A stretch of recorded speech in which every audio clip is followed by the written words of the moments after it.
Bisa aja kalau kita mau naikin skill, iya. kita ke Amerika, kita sekolah di sana, misalkan adik-adik yang baru mau lulus SMA, bisa aja mereka berangkat ke sana untuk sekolah basket, bisa aja naikin itu dengan cara naikin skill dengan cara itu gitu loh. Tapi kalau kita nggak didukung lagi kayak yang tadi gue bilang, tetap aja banyak kok yang udah mencoba Kak, bukan nggak ada yang nyoba ya, Iya. banyak yang udah mencoba berangkat ke sana belajar segala macam, ujung-ujungnya Iya. mereka pasrah juga, nyerah juga.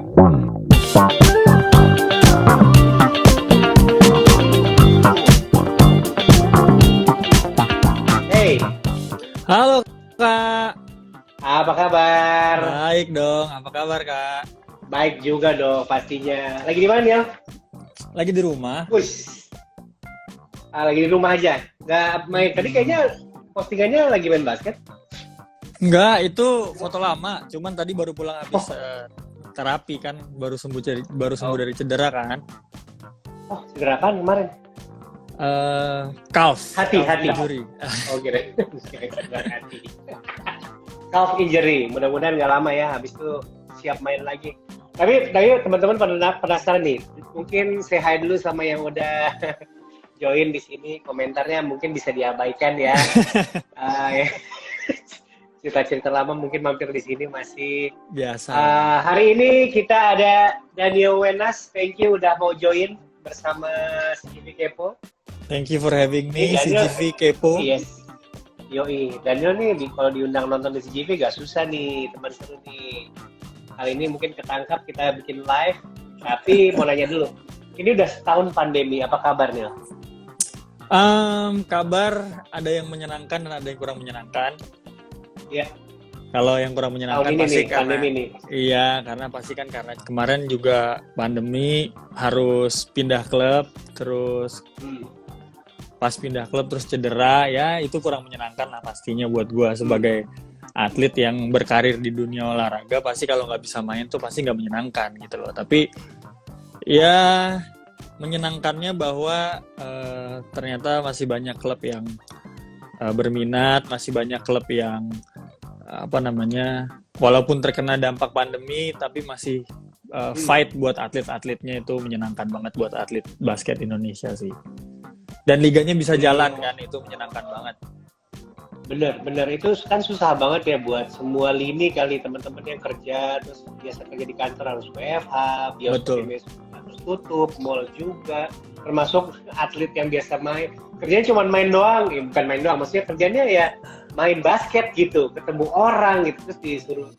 Kemarin waktu pandemi akhirnya gimana? Di liganya di stop kah atau gimana?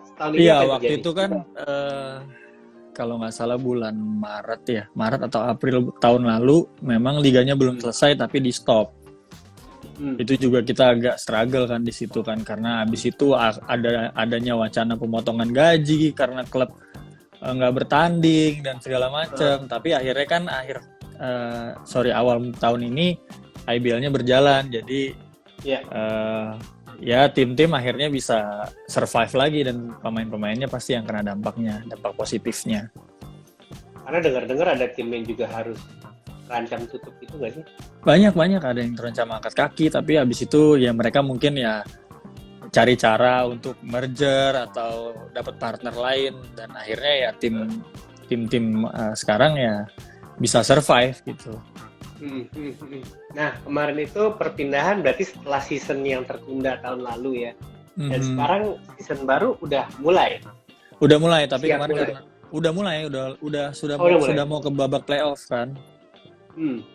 Tanggal 23 Mei itu udah babak playoff, tapi gue belum bisa main. Udah tim baru belum bisa main tuh, sebel rasanya ya. Sebenarnya sekarang udah bisa main Kak, cuman memang karena klasmennya kemarin waktu gua nggak main, tim gua nggak lolos ke babak berikutnya, jadi ya sekarang gua nggak bisa main. Gua sih nggak, gara-gara lu soalnya nggak ikutan main. Tapi termasuk yang kalau di basket tuh gimana sih, kalau di dunia pekerjaan kan lo kalau pindah setahun sekali atau 2 tahun sekali dianggap kayak nggak setia gitu. Nggak loyal. Jadi lumrah nggak sih? Iya, nggak dibilang nggak loyal gitu. Jadi kalau di basket sendiri itu gimana sih? Sebenarnya nggak cuma di dunia basket juga sih Kak. Biasanya tuh gini, kalau di basket itu apalagi di dunia industri olahraga luar ya, kalau misalkan apa ya bahasanya ya, kalau misalkan si pemain itu menjual, susah buat stay di satu tempat tuh susah, karena pasti klub-klub lain juga pasti kepengen kan. Iya. Jadi emang waktu itu beberapa kali ya cukup sulit gue buat untuk menahan gue untuk keluar dari tim yang sebelumnya. Tapi banyak juga gue 2 kali di tim yang sebelumnya tuh keluar karena memang ya klubnya mau nggak mau harus jual gue, karena yang tadi kemarin kena pandemi, dampak pandemi, yang sebelumnya ada ownernya kasus, jadi sama kepolisian, jadi mau nggak mau gue harus pindah. Sebenarnya kalau dilihat tuh gue pindah juga nggak selalu karena apa namanya, better karena offer gitu. Iya, nggak karena better offer juga, tapi jujur ada yang sekali gue pindah karena better offer, tapi lebih banyak gue pindah karena mau nggak mau gue harus pindah gitu loh. Dan dari klubnya sendiri situasi nggak memungkinkan. Iya, situasinya nggak memungkinkan. Iya. Jadi ada juga pindah karena bedol desa, ya kan? Ada. Tim itu kan kawinnya agak lama ya, begitu udah kawin satu keluar kayak kehilangan gitu kan. Tapi kalau disuruh milih dream team lo gitu, misalnya next lo dapat kesempatan untuk next season lo boleh bikin tim sendiri dan you pick your own player gitu. Siapa aja tuh? Kalau gua mungkin kalau dream team gua ya pasti Kak Andira mungkin tahu lah, gue juara IBL waktu itu. Gue juara di Pelita Jaya kan. Ya. Jadi memang tim itu membekas banget. 2017 ya. Tim itu membekas banget buat gue juga. Hubungan baiknya sama keluarga Pelita Jaya tuh sampai sekarang juga masih terjaga. Tapi memang keinginan gue sendiri yang waktu itu untuk keluar dari Pelita Jaya. Jadi kalau dibilang environment ya as a club, itu dream team klub gue. Kayak misalkan suasana, fasilitas, nggak jauh dari rumah, Kak. Iya kan? Itu juga dari keluarga ya. Nggak jauh dari keluarga gitu kan. Tapi kalau misalkan pemain-pemain sih, kayaknya pemain-pemain sama official yang ada di tim musim lalu sih. Karena mereka itu yang awalnya kita kan bangun tim dari nol tuh, yang Surabaya tuh. Iya. Nah, bangun tim dari tahun nol. Lalu ya berarti ya. Ya. Tahun lalu ya berarti ya. Mulainya 2 tahun lalu, tapi cabutnya setahun lalu. Iya. Itu kan mulainya dari nol gitu loh. Jadi kerasa banget chemistry sama mereka tuh memang luar biasa gitu, sama official, sama coaching staff, sama pemain-pemain yang lain gitu. Keluarga baru ya, karena mulai dari nol semua. Betul. Itu lain lagi suasananya. Cuman kalau waktu pengalaman Champion 2017, kemudian habis itu dapat All Star 2 kali, ya kan? Bener nggak? 2 kali ya? Bener 2 kali. Bener. Dan habis itu kalau disuruh, udah pernah nonton ini nggak sih? Ini selalu menjadi penasaran. Sebagai pemain IBL, pernah nggak nonton atau pertandingan NBA langsung yang paling pingin ditonton? Waktu itu gue sempet nonton langsung live langsung di sana kan. Nah, iya. Waktu itu gue beruntung banget bisa nonton pemain favorit gue 2000 berapa ya? Waktu itu baru lulus SMA deh Kak, belum main di. Oh sorry, masih SMA waktu itu, belum turun ke profesional. Tapi gue punya kesempatan untuk nonton Kobe Bryant lawan Tracy McGrady waktu itu. Lakers lawan Rockets. Waktu itu Rockets-nya masih ada Tracy McGrady, masih ada Yao Ming, Kobe Bryant sama Gasol sama Ron Artest. Itu waktu itu tuh Gasol. Iya, itu kayak gila, gue bisa nonton pemain favorit gue. Tapi waktu itu gue belum jadi pemain IBL Kak. Terus tapi 2017 itu picknya Lakers tuh. Iya, 2017 habis itu gue berangkat lagi nonton ke San Francisco. Waktu itu nonton Stephen Curry, biasa, udah anak zaman sekarang harus kan. Ya. Wajib ya. Iya, wajib, game changer soalnya. Kita harus lihat. Ngerti basket, bajunya harus Curry. Iya, benar. Paling itu lihat sendiri ya. Nontonnya, iya. Nah, tapi kalau pengalaman ini sekarang mewakili Indonesia gitu, waktu itu di ASEAN ya, University Games ya pernah ya? Ya, pernah. Palembang sama Singapura 2016. Iya, Palembang. Indonesia itu sebenarnya kalau dibanding sama negara ASEAN yang lain tuh posisinya gimana? Dari sisi pemain ya. Kalau dari penonton kan kayak aduh Indonesia nih gitu. Tapi kalau dari sisi pemain tuh di negara ASEAN sendiri gitu. Kalau dari sisi pemain, kalau dari sisi pemain sih sebenarnya kita yang paling gampang tuh Asia Tenggara dulu sih Kak, jangan jauh-jauh. Iya. Oke, Asia Tenggara. Asia Tenggara dulu. Asia Tenggara aja tuh kita di Southeast Asian Games itu, SEA Games kita belum pernah dapat medali emas. Oke. Kita pernah menang sama Filipina 1 kali, tapi bukan di SEA Games. Kalau nggak salah itu di turnamen paling berat ya. FIBA iya. Nah kita selalu terganjal sama Filipina tuh di SEA Games. Tapi waktu itu gue berkesempatan waktu itu bisa dapat medali emas di Asian University Games itu. Itu memang lawannya ada yang dari Timur Tengah. Tes Asian waktu itu ada event pre-eventnya Asian Games 2018 tuh kita pernah menang dapat medali emas itu waktu gue main di timnas senior. Kalau yang sebelumnya kan University itu kita pernah menang lawan India. Itu jujur aja gue kaget. Sebagai pemain tuh jujur aja gue kaget. Ya, dianya aja yang asem atau kalian lagi bagus atau gimana? Gue juga nggak paham sih Kak, karena pemain India itu ada beberapa pemain yang main di satu level di bawah NBA G League waktu itu. Terus ada pemain yang sampai dibikinin dokumenter sama Netflix pernah main di Dallas Mavericks. Wow. Memang dia tinggi banget. Waktu itu kita main lawan mereka di babak grup itu kita kalah. Tapi kita nggak heran kalau kita kalah sama dia waktu itu gitu loh. Tapi begitu karena dia gitu. Karena itu dia gitu pemainnya level udah berbeda dengan kita. Tiba-tiba kita dapat kesempatan untuk bounce back dan lolos ke final, ketemu lagi sama mereka. Dan ya gue kaget kita bisa menang. Jadi menurut gue saat basketball Indonesia itu nggak jelek. Oke. Punya potensi. Jadi, kalau secara postur ada nggak sih kayak oh ya jelas lah orang-orang suka nganggap gini nih ketika Indonesia ketemu Filipina gitu. Filipina makanan beda, turunannya beda gitu. Bisa dijadiin alasan nggak sih kayak gitu sebenarnya? Ini nggak satu lagi doang sih, bola juga ya. Apa? Paspornya 2. Kalau Filipina paspornya 2 Kak. Jadi gitu. Jadi dia main di Amerika juga ya. Dia biasanya nyerah, nggak main di Amerika, nggak dapet kesempatan main di Amerika. Ya udah gue main di timnas Filipina. Basian Amerika ya. Jago-jago dong pasti. Gitu. Kan makanya kemarin di Asian Games ada pemain NBA kan main di Filipina, Jordan Clarkson itu ya kan. Jadi memang kalau dibilang sama tim utamanya Filipina kita udah ketinggalannya jauh banget. Jauh banget. Dan sekarang tuh Filipina yang muda tuh namanya Kai Soto itu tahun depan rencananya masuk ke NBA gitu loh. Kalau pemain Indonesia untuk sementara ini masih harus bermimpi dulu ke sana gitu loh. Karena ya kalau yang tadi gue bilang punya potensi, gimana caranya untuk nyampe ke sana, potensinya banyak lagi tuh kok yang harus dibahas.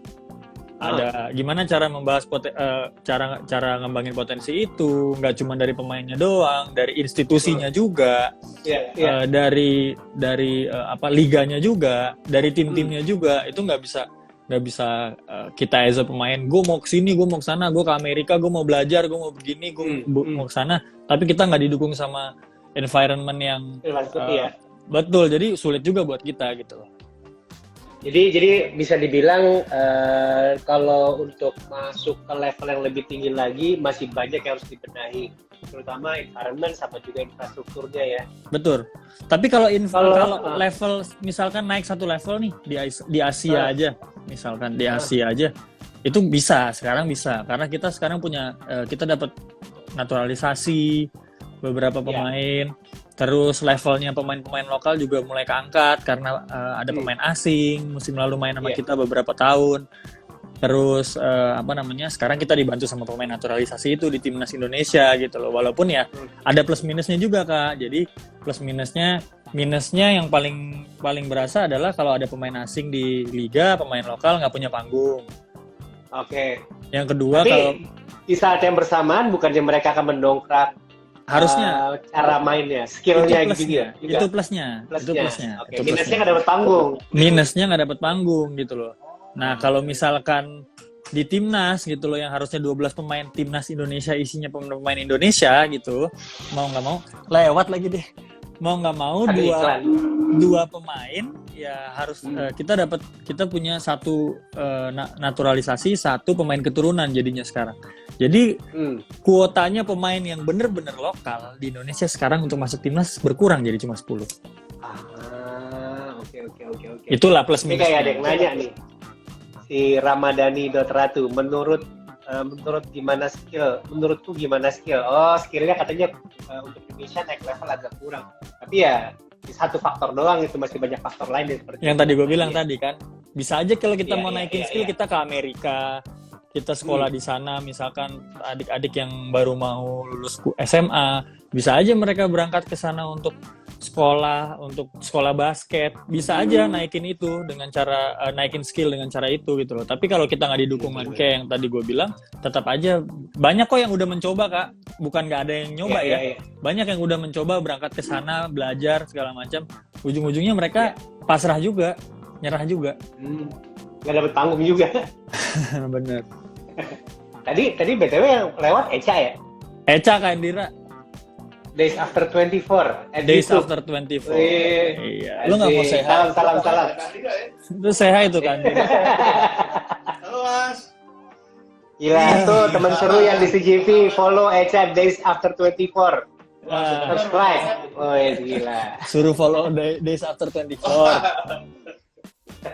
Thank you. Oke, balik lagi.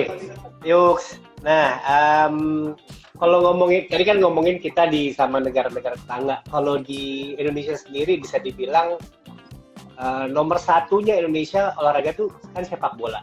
Sementara basket itu kadang-kadang suka rebutan sama badminton. Ya nggak sih? Nomor dua tuh siapa sih sebenarnya sekarang? Kalau di Indonesia. Kalau menurut gue masih badminton sih Kak. Menurut gue. Karena badminton tuh prestasinya kan dari dulu kan ya prestasinya membanggakan banget buat kita gitu loh. Sebagai atlet basket juga ngelihat teman-teman badminton kalau menang, kita juga sama-sama bangga gitu loh, karena kita atlet sama-sama atlet gitu loh. Jadi kalau dibilang barometernya apa dulu Kak? Kalau barometernya prestasi nomor 1 badminton. Oh iya benar. Barometernya apa dulu? Barometernya kalau nomor 2 sepak bola sama bola basket itu kalau dibilang masalah prestasi sebenarnya beda-beda tipis aja. Iya.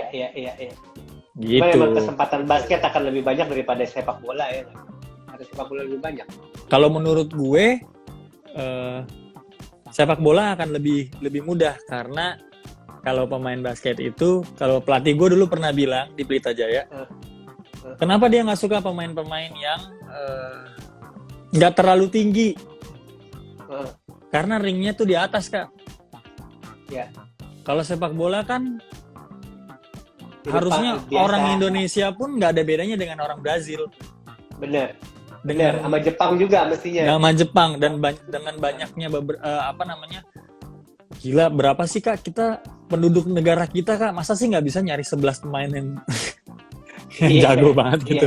Sedangkan negara-negara lain yang penduduknya nggak sebanyak kita bisa gitu nemuin kayak Belgia yang sekecil itu tapi bisa gitu loh ya. Makanya kalau menurut gue itu dari semua industri olahraganya ya satu infrastrukturnya sama yang tadi di dalamnya tadi institusinya untuk ngembangin kita seperti apa gitu loh. Kita juga nggak mungkin sendiri.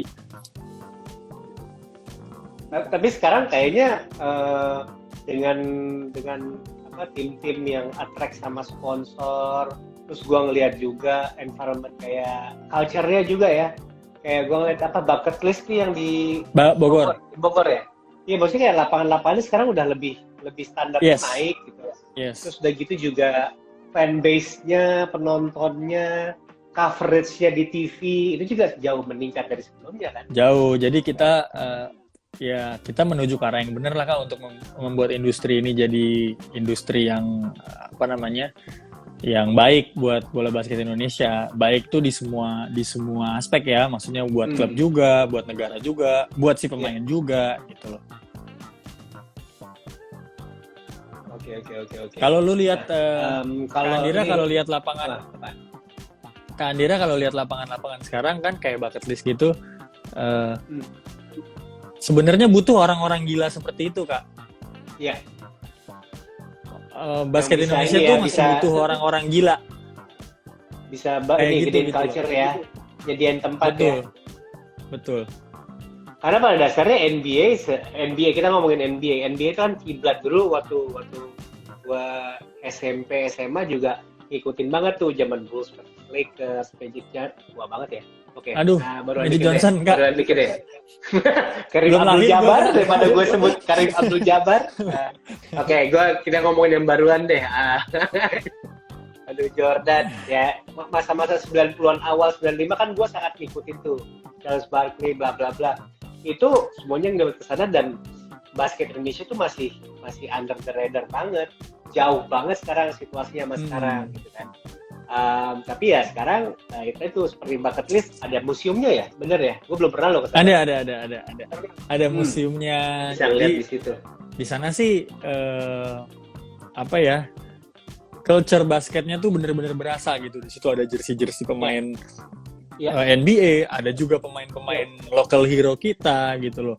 Ada juga jersey tim. Dan di situ hampir semuanya gitu kan ada ada restoran, jadi sebenarnya ngehabisin waktu di situ tuh nggak akan lu nggak akan bosan kalau emang lu cinta sama basket. Ya, oke. Ini 2 pertanyaan umum dari orang awam yang memandang atlet basket.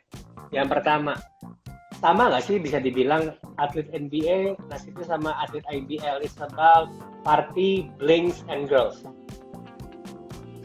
Kalau dibilang atlet NBA sama atlet Indonesia nggak mungkin sih Kak. Jauh. Maksudnya ada sama nggak? Maksudnya kayak partinya, lifestyle-nya gitu. Kalau arahnya mungkin ada yang beberapa yang sama, tapi ada juga beberapa yang beberapa yang sama dengan pemain-pemain NBA yang nggak melakukan itu. Jadi sebenarnya sama aja. Ada juga kok banyak pemain NBA juga. Iya, nggak semuanya juga pemain NBA suka party. Nggak semuanya pemain NBA gayanya kayak gitu, kayak contohnya Kawhi Leonard sampai sekarang aja masih pakai mobil jadul bapaknya gitu loh, yang kalau diajak party nggak mau gitu. Ada juga di Indonesia banyak juga pemain-pemain yang kayak gitu, banyak juga pemain yang memang nggak peduli, jadi kayak gue jago, gue punya gaji gede, gue ngabisin duit. Itu ada juga yang pinter kalau di Indonesia yang berbisnis karena mereka tahu umur atlet sampai umur berapa, banyak macamnya. Banyak macamnya kalau di Indonesia. Mungkin kalau di sana kan ya mostly pemain-pemain NBA kan kayak Allen Iverson bangkrut, habisin duit, mostly kayak gitu. Foya-foya ya. Foya. Kalau di Indonesia mungkin karena tahu uangnya nggak seberapa jadi ditabung. Lu nabung nggak? Maksudnya nggak seberapa dibandingin pemain NBA ya, karena ya kalau dibanding pemain NBA kan mungkin ya jauh banget. Seberapa? Per 50 ada kali ya? Nggak ada berapa persennya kali Kak. Ya. Ini ada yang komentar nih, Egi Bambang Rianto, di sini di Papua mayoritas suka basket, cuma saya lapangannya kurang. Tuh, mungkin bisa tuh. Kalau sekarang kan di Papua tuh ada tim baru tuh NSH Mountain Gold. Iya. Nah, mungkin kambing gunung nih. Mountain Gold Freeport. Oh, Gold. Oke, gue kira Gold. PT itu loh. Jadi mereka tuh mereka tuh NSH itu merger sama tim yang disponsori sama Mountain Gold tadi. Jadi yang gue tahu ya memang adanya susah dong. Kalau tadi dia masih ke Jakarta gitu. Setahu gue sekarang mereka home base-nya masih di Jakarta. Oke. Karena masalah yang tadi memang kalau tanding kan jauh dan biaya mahal kan Kak kalau ke Papua. Terus kalau bolak-balik kalau tandingnya seminggu 3 kali atau sebulan 4 kali tiap minggu mesti ke Jakarta kan agak-agak mahal ya. Di jalan. Pasti ya gitu. Tapi yang gue tahu mereka itu kepinginnya membuat basket di Papua yang menurut kita nih sebagai pemain-pemain yang ada di Indonesia, basket Papua tuh potensinya luar biasa Kak. Oh, oke. Kayak badannya tuh pemain-pemain Papua tuh beda Kak sama kita posturnya gitu loh. Nah, ini kalau ngomongin bola juga Persipura beda gitu loh. Jadi kalau itu bisa berjalan dengan baik dan bisa dimanfaatin dengan baik, bukan nggak mungkin pemain-pemain dari Papua nanti adalah pemain-pemain yang menghiasi tim nasional Indonesia. Karena ya contohnya kalau di NBA banyak pemain keturunan Afrika, mereka macem-macem kan, bounce-nya, lompatannya tinggi, badannya besar-besar gitu loh. Jadi ya bukan nggak mungkin, bisa aja, dan kita punya potensi di situ. Dari daerah itu kita punya potensi. Siap tuh, catat. Jadi yang buat di daerah tenang-tenang aja. Ya, ada kayak scout gitu nggak sih kalau di daerah?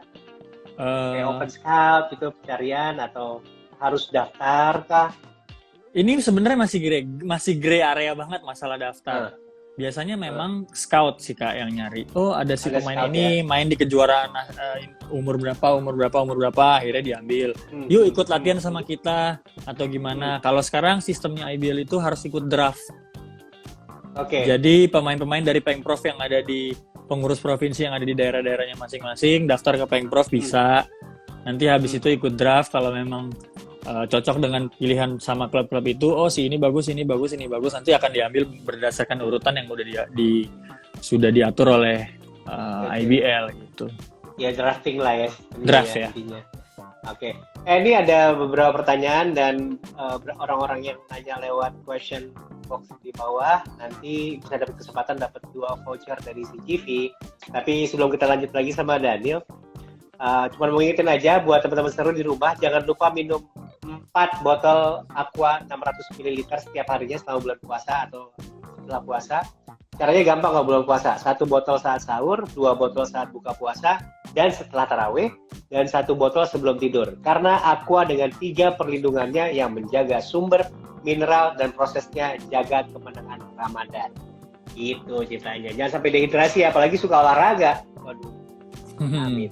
Oke, kita lihat pertanyaan yang masuk. Ada dari sebentar. Oh, mau nyombong dikit sebentar, maaf. Ini Popeyes Naufal, cara nyewa CGV Sports Hall gimana? Langsung aja kontak CGV yang terkait ada Sports Hall-nya. Tapi kayaknya sekarang belum buka deh, masih pandemi. Gitu kan. Ini dia. Langsung aja kita kasih vouchernya ke Jonathan nih kayaknya namanya, Jonathan Aditya. Mau tanya Kak Daniel, apakah IBL ada salary cap seperti yang berlaku di NBA? Sementara ini salary cap baru di transfernya doang Kak. Jadi misalkan klub A mau musim ini mau beli pemain baru, nah itu ada capnya, nggak bisa lebih dari berapa gitu. Berapa sih? Kalau itu gue sebenarnya yang gue tahu ya, kalau kemarin tim baru tuh dapat jatah itu 800 juta deh kalau nggak salah. Per pemain atau per season? Total. Okay. Jadi nilai transfer itu bukan nilai kontrak, nilai transfer itu nilai nominal yang dibayarkan ke klub untuk membeli si pemain itu. Untuk transfer, untuk ngambil pemain itu. Ya, tapi setahu gua ya, dia IBL itu dari peringkat 1 sampai peringkat bawah itu beda. Jadi supaya fair, jadi kalau kalian juara musim lalu, musim ini jatah transfer kalian sedikit. Oke. Tapi kalau kalian ada di paling bawah, kalian punya jatah transfer yang besar. Lebih banyak. Iya, supaya di bawah modalnya nggak terlalu banyak. Biasanya itulah susahnya. Modalnya nggak terlalu banyak. Oke. Gitu. Tapi kalau di pemain tuh belum Kak, masih jadi pembicaraan hangat lah di di IBL itu masalah salary cap, gaji terbesar dan terendah minimumnya si pemain dalam satu klub ya, itu belum. Tapi antar pemain gosip gak sih? Lu berapa? Segala macam gitu. Ya kalau teman nggak usah dijawab juga nggak apa-apa. Kalau teman sama teman dekat sih pasti cerita. Iya. Tuh ada nanya Kal Gizmo, Kak, kapan balik ke lapangan? Kemarin sempat main ya latihan tipis ya. Udah latihan-latihan tipis, udah mulai main. Sebenarnya sih sekarang udah bisa balik ke lapangan, tapi karena memang liganya, klubnya nggak lolos ke babak selanjutnya, jadi ya ada waktu tambahan lebih untuk mempersiapkan buat musim depan. Season berikutnya. Jadi bisa dipastikan musim depan masih tetap di Bali. Belum tahu juga. Mudah-mudahan. Baik kalau begitu. Oke, sekarang giliran Daniel keluar dari dunia perbasketan. Oke. Kita tahu lu lagi doyan main PS5. Iya. Lagi doyan banget main apa nih? Sejujurnya gue main PlayStation itu Kak dari dulu, dari PS4 juga, sekarang PS5. Game yang gue mainin tuh cuman game basket sama game bola. Iya, cuman 2 itu aja ya? 2 itu aja. Kadang-kadang kalau memang ada yang di kompor-komporin, ini bagus nih, coba lo main ini, gue download. Tapi lama-lama kalau gue bosen, gue hapus juga. Tetap aja yang ada di library PlayStation gue tetap 2 itu. Wajib basket sama bola ya? Iya benar. Dan itu nggak tahu kenapa ya, dari dulu zaman gue main Winning Eleven ya, dulu kayaknya jauh lebih gampang daripada sekarang. Sekarang kayaknya susah banget. Apa gue aja yang cupu ya? Kan udah berevolusi. Anyway, benar. Sekarang tuh ada kayak, yalah, geser dikit aja ada tombolnya. Cancel tuh susah ya gitu. Iya. Kadang bisa diukur. Iya, tambah ribet aja gitu. Anyway, gue tau juga lu suka nonton, dan pastinya buat teman-teman seru, seorang Daniel Wenas punya top 5 film deh yang bisa disaranin supaya kayak gini loh. Bisa lu kenal sama orang, lu bisa kenalan lewat film gitu. 5 film yang Daniel Wenas banget itu apa sih? Sebenarnya gue nyatet nih dia. Enggak, sebenarnya nih gue tuh agak kurang gitu loh Kak sama masalah film. Tapi nih semenjak gue kenal Eca, gara-gara Eca nih gue jadi nonton film bagus. Karena Eca nih anaknya Oscar banget. Oh siap. Oscar banget. Jadi kayak kemarin tuh sempet nonton apa Cak? The Bucket List. Bukan, yang satu lagi. Redemption itu. Shawshank Redemption itu. Shawshank Redemption, oke. Terus juga udah tahu. Bucket List. Oke. Terus Batman yang ada Jokernya tuh ya. Yang Dark Knights deh kayaknya, yang Heath Ledger. Oke. Terus apa lagi Cak? Coach Carter paling Kak kalau basket. Coach Carter. Best movie Breaking Bad kan series. Iya, masuk film juga sekarang. Bilangnya aja Mas Andira. Oh iya. Breaking Bad series apa film sih Kak? Iya. Sama ini paling ada sebenarnya satu lagi yang mau The Shining. Ada yang mau muncul. Jadul. Shining. Jadul. Tapi ntar ada lagi yang next mau tayang nih, ini Space Jam. Iya, Space Jam yang lama udah nonton tadi kan, yang udah lah sampai bosen Kak nontonnya. Nah ini mau ada lagi nih kan. Iya, LeBron James yang main ya. Yoi itu ntar mudah-mudahan segera tayang di CGV. Buat teman-teman juga yang udah kangen sama nonton bioskop, datanglah, karena kita sudah berusaha semaksimal mungkin untuk supaya nyaman dan aman, protokol kesehatan jalan terus. Iya. Daniel juga nih sama Eca, gue tungguin di CGV deh, kapan mau nonton, tinggal bilang. Kita ke CGV kapan mau nonton, tinggal bilang. Space Jam. Apa aja kan Kak? Apa aja, kita nonton apa aja. Ayolah, siap. Apa aja, bebas. Hah? Ada Mas Andira nggak? Ada, ntar deh datang. Ada, gue temenin katanya. Ya udah, kalau gitu.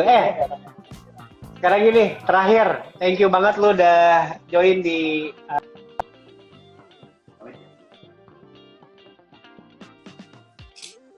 gua mungkin gini, sebagai penutup buat teman-teman seru di luar sana, terutama yang mau jadi atlet basket kayak lo, mungkin lo ada saran? Kalau gua sih pastiin dulu bahwa itu adalah passion kalian. Kalau gua sama buat gua bola basket itu still it's just a game. Jadi game itu, yang namanya game pasti ada part fun-nya Kak. Iya. Kalau lu nggak bisa senang main basket, jangan jadi atlet basket. Karena akan segampang itu, lu akan bosen, lu akan capek, lu akan berhenti cari pekerjaan lain. Iya.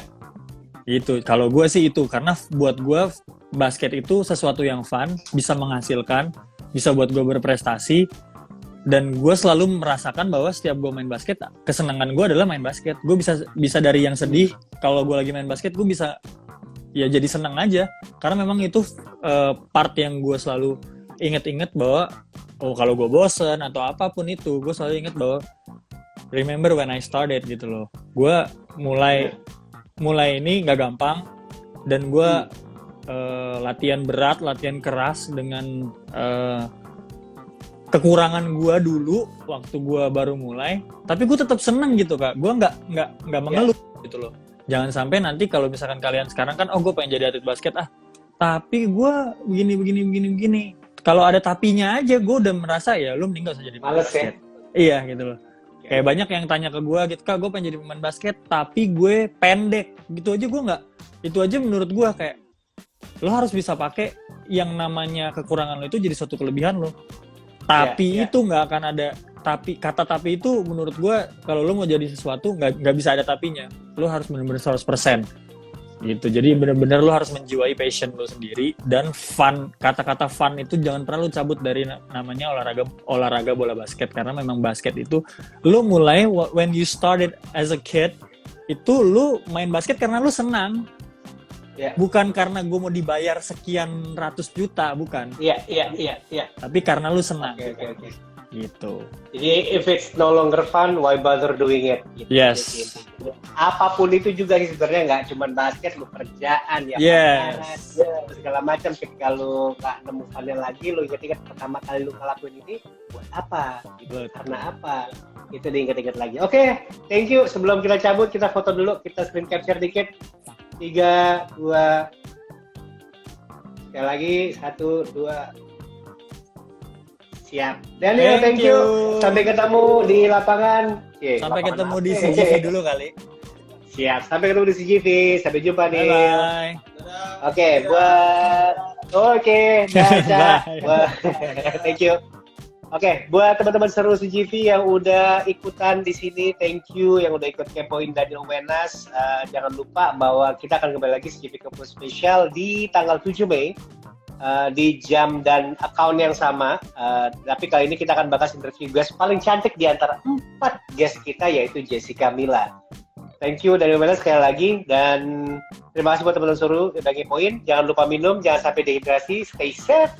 Gua Andira Pramanta, mohon maaf apabila ada salah kata, karena kita selalu siap seru bareng kamu di CGV. Ditunggu di CGV, karena Aqua dengan 3 perlindungannya yang menjaga sumber, mineral, dan prosesnya, jaga kemenangan Ramadan.